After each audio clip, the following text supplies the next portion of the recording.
எல்லோருக்கும் வணக்கம். அனுஷம் ஷேர்ஸ்க்கு உங்களை மீண்டும் வரவேற்கிறோம். நிதி மற்றும் பங்கு சந்தை சார்ந்த தகவல்களை தெரிஞ்சுக்கிறதுக்கு மற்றும் எஜுகேஷனுக்கு இது ஒரு நம்பகமான சேனல்ன்றதுல எங்களுக்கு மகிழ்ச்சி. அடுத்த சனிக்கிழமை இந்த நேரத்துக்கு நாம் எல்லாம் பட்ஜெட்டை அனலைஸ் பண்ணிட்டு இருப்போம்.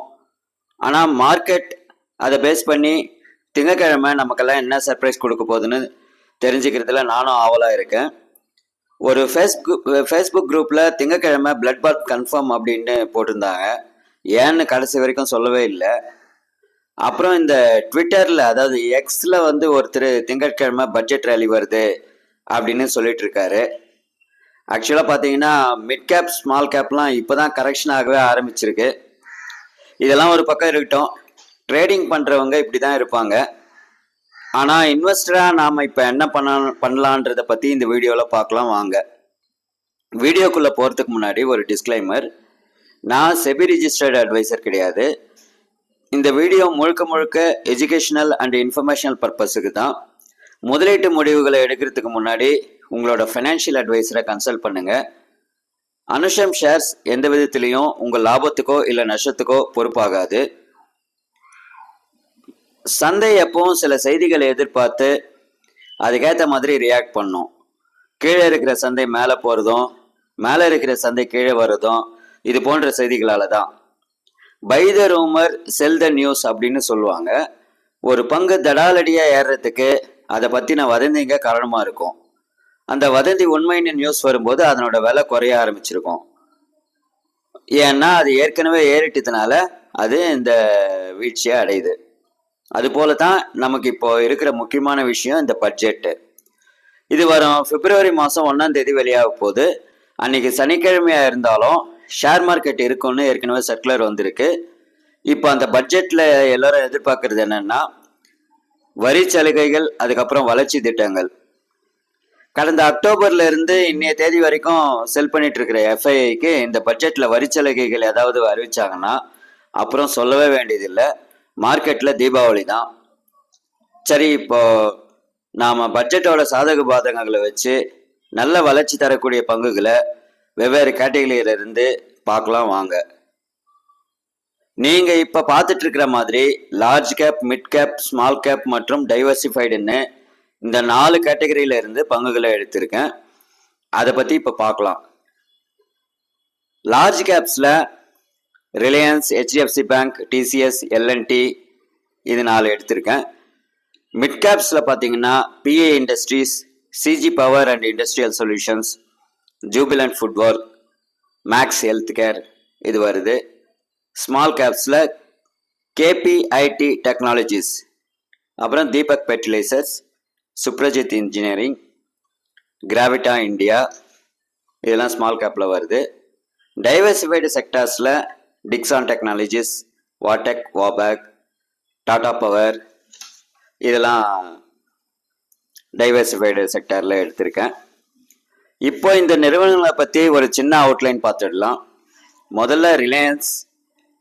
இது லார்ஜஸ்ட் மார்க்கெட் கேப்போட முதலிடத்தில் இருக்குது.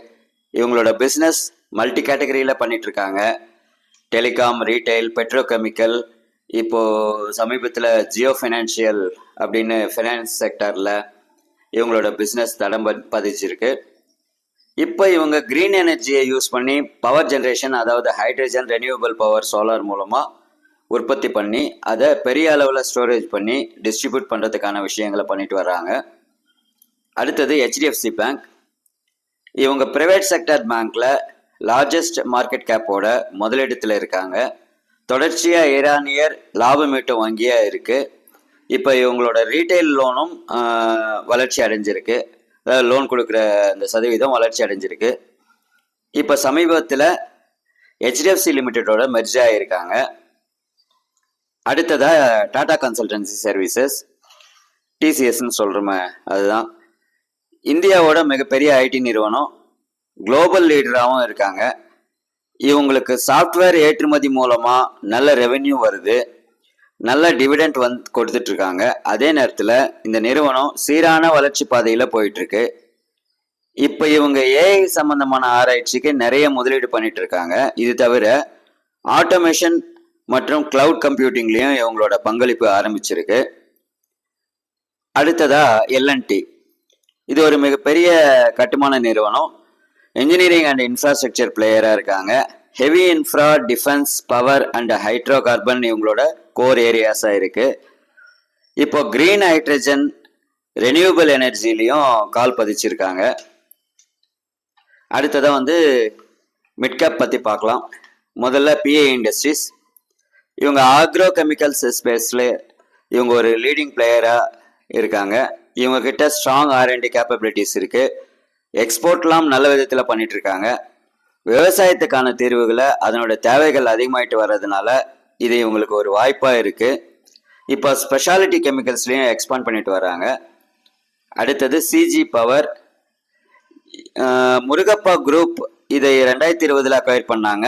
இவங்க வந்து பவர் டிரான்ஸ்மிஷன் அண்ட் டிஸ்ட்ரிபியூஷன் எக்யூப்மெண்ட்ஸை உற்பத்தி பண்ணுறதுல லீடிங்கில் இருக்கிறாங்க. Infrastructure development, electrification and renewable energy சார்ந்து இவங்க வேலை செஞ்சுட்டு வர்றாங்க. இவங்களோட ஆர்டர் புக் உள்நாட்டிலையும் வெளிநாட்டிலையும் சீரான முறையில் வளர்ந்துட்டுருக்கு. Next Jubilant food works. இந்த கம்பெனி நொய்டாவில் இருக்குது. இவங்க டொமினோஸ் பிஸா ஃப்ரான்ச்சைஸை இந்தியா, பங்களாதேஷ், ஸ்ரீலங்கா, நேபாள்னு நடத்திட்டு வராங்க.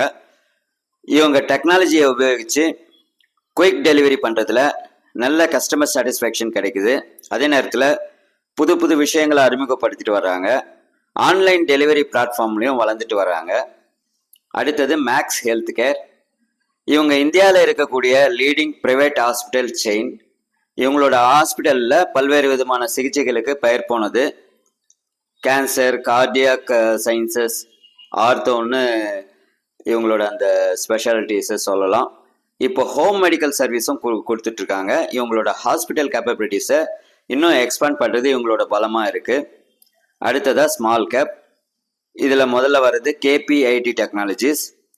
இவங்க ஆட்டோமோட்டிவ் செக்டருக்கு சாஃப்ட்வேர் தயாரித்து கொடுக்குறாங்க. நல்ல ஆர்என்டி ஃபெசிலிட்டி இருக்குது.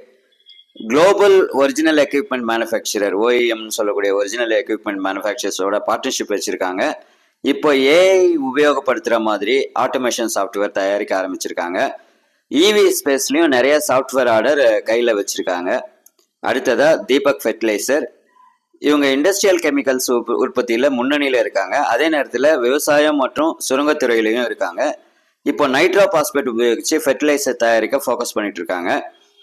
அடுத்தது சுப்ரஜித் இன்ஜினியரிங். இவங்க ஆட்டோமேட்டிவ் கண்ட்ரோல் கேபிள்ஸ் அப்புறம் ஸ்பீடோமீட்டர்ஸ் உற்பத்தியில் முதலிடத்தில் இருக்காங்க. 2 வீலர், 4 வீலர் அண்ட் நான் ஆட்டோமேட்டிவ் செக்மெண்ட்லையும் ரொம்ப டாமினண்ட்டாக இருக்காங்க. இப்போ ஹை மார்ஜின் எல்இடி மற்றும் சென்சார் உற்பத்தியில் எக்ஸ்பாண்ட் பண்ணிட்டு வராங்க.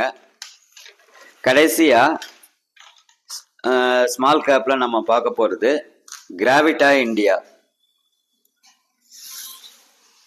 இவங்க ரீசைக்ளிங் மற்றும் வேஸ்ட் மேனேஜ்மெண்ட்டில் இருக்காங்க. இவங்க ரீசைக்கிள் பண்ணக்கூடியது பார்த்தீங்கன்னா லெட்டு, அலுமினியம், பிளாஸ்டிக்கு இதெல்லாம் சுற்றுச்சூழல் பாதுகாப்புக்கு, சுற்றுச்சூழல் மாசுபடாத அளவுக்கு நவீன முறையில் ரீசைக்கிள் பண்ணிட்டு வராங்க.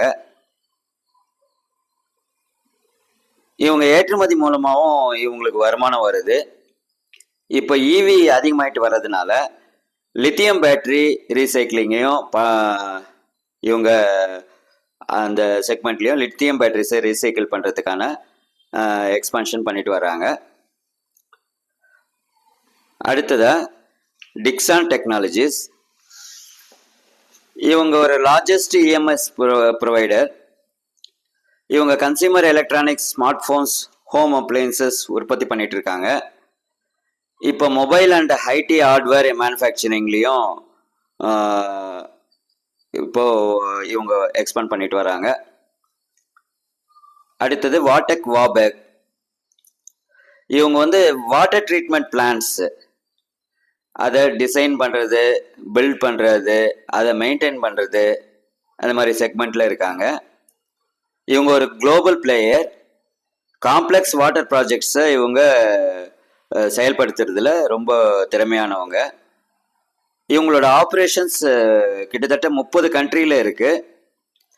இவங்கக்கிட்ட இப்போ இன்டர்நேஷ்னல் அண்ட் டொமஸ்டிக் ஆர்டர்ஸ் நிறைய இருக்குது. அதனால் இது ஒரு மல்டிபேக்கர் வாய்ப்பு தரக்கூடிய ஒரு பங்காக நிபுணர்கள் பார்க்குறாங்க. அடுத்தது டாடா பவர்.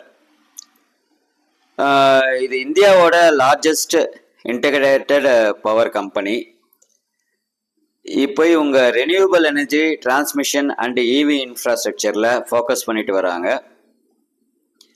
இவி சார்ஜிங் நெட்ஒர்க்ஸை எக்ஸ்பேண்ட் பண்ணிட்டு வராங்க. அதில் க்ரீன் எனர்ஜியை உபயோகிக்கிறதுக்கு முக்கியத்துவம் தர்றாங்க. அதே நேரத்தில் இப்போது சோலார் ரூஃப்டாப் ப்ராஜெக்ட்ஸை, அதுக்கப்புறம் large scale solar plant contracts, EV charging solutions expand பண்ணிட்டு வர்றாங்க. இது இவங்களோட பலமாக இருக்குது. இப்போ இருக்கிற இந்த மார்க்கெட் கரெக்ஷனை ஆடி ஆஃபர், தீபாவளி ஆஃபர் போல் நினச்சிக்கோங்க. அப்புறம் உங்கள் பட்ஜெட் என்னன்றதில் தெளிவாக இருங்க. உங்ககிட்ட இருக்கிற நீங்கள் முதலீடு செய்கிறதுக்காக வச்சிருக்கிற அமௌண்ட்டை 3-4 பகுதியாக பிரித்து முதலீடு பண்ணுங்க. அதாவது நீங்கள் முதலீடு செய்கிறதுக்காக வச்சிருக்கிற தொகையை மொத்தமாக ஒரே நேரத்தில் பங்குகளை வாங்கிடாமல் ஒரு 3 இல்லை 4 தவணையில் வாங்குங்க, கொஞ்சம் கொஞ்சமாக. இந்த ஒவ்வொரு தவணையிலையும் உங்களுக்கு நல்ல டிஸ்கவுண்ட் கிடைக்கலாம், இல்லைன்னா கிடைக்காம கூட போகலாம். சப்போஸ் டிஸ்கவுண்ட் கிடைக்க வாய்ப்பு இருந்ததுன்னா அந்த ஆப்பர்ச்சுனிட்டியை உபயோகிக்கிறதுக்கு உங்ககிட்ட பணம் இருக்கணும் இல்லையா? அதனால தான் இருக்கிற முதலீடை பிரித்து பண்ணுங்க அப்படின்னு சொல்கிறது. அடுத்த முக்கியமான விஷயம், உங்கள் போர்ட்ஃபோலியோவை டைவர்சிஃபைடாக வச்சுக்கோங்க. வேறு வேறு நிறுவனங்கள், வேறு வேறு செக்டர்கள், இந்த மாதிரி அது டைவர்சிஃபைடாக இருந்தால் ரொம்ப நல்லது. அதே போல் உங்களோட முதலீடுகள் சந்தையோட ஏற்றத்தாழ்வுகளை தாண்டி நல்ல லாபம் கொடுக்கணும்னா அதுக்கான கால அவகாசம் நிச்சயம் தரணும். அதனால் எப்பவும் லாங் டேர்ம் பர்ஸ்பெக்டிவில் முதலீடு பண்ணுங்க. கடைசியாக ஒரு விஷயம், பேர் மார்க்கெட்டில் தான் வெல்த் கிரியேஷன் பண்ண முடியும். இந்த காலகட்டம் உங்கள் பொறுமையை சோதித்தாலும் அதுக்கான வெகுமதி, அதாவது ரிவார்டுன்றது மிகப்பெரிய அளவில் இருக்கும். அதனால் நம்பிக்கையோடு உங்கள் பயணத்தை தொடருங்க. இது வரைக்கும் இந்த வீடியோவை தொடர்ந்து பார்த்த உங்கள் எல்லாருக்கும் நன்றி. ஒரு லைக் பண்ணிவிட்டு இந்த வீடியோவை பற்றின உங்கள் கருத்துக்களை கமெண்ட் பண்ணிங்கன்னா எனக்கு அது ஒரு பூஸ்ட் கொடுத்த மாதிரி இருக்கும். இதை உங்கள் ஃப்ரெண்ட்ஸ் கூட ஷேர் பண்ணிங்கன்னா அது இன்னும் என்னை ஊக்குவிக்கிற மாதிரி இருக்கும். நீங்கள் செய்வீங்கன்னு நம்புகிறேன். நாளைக்கு உங்களை அடுத்த காணொளி மூலமாக சந்திக்கிறேன். பாய்.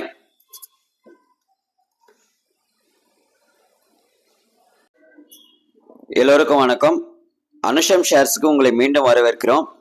நிதி மற்றும் பங்கு சந்தை சார்ந்த தகவல்களை தெரிஞ்சுக்கிறதுக்கு மற்றும் எஜுகேஷனுக்கு இது ஒரு நம்பகமான சேனல்ன்றதுல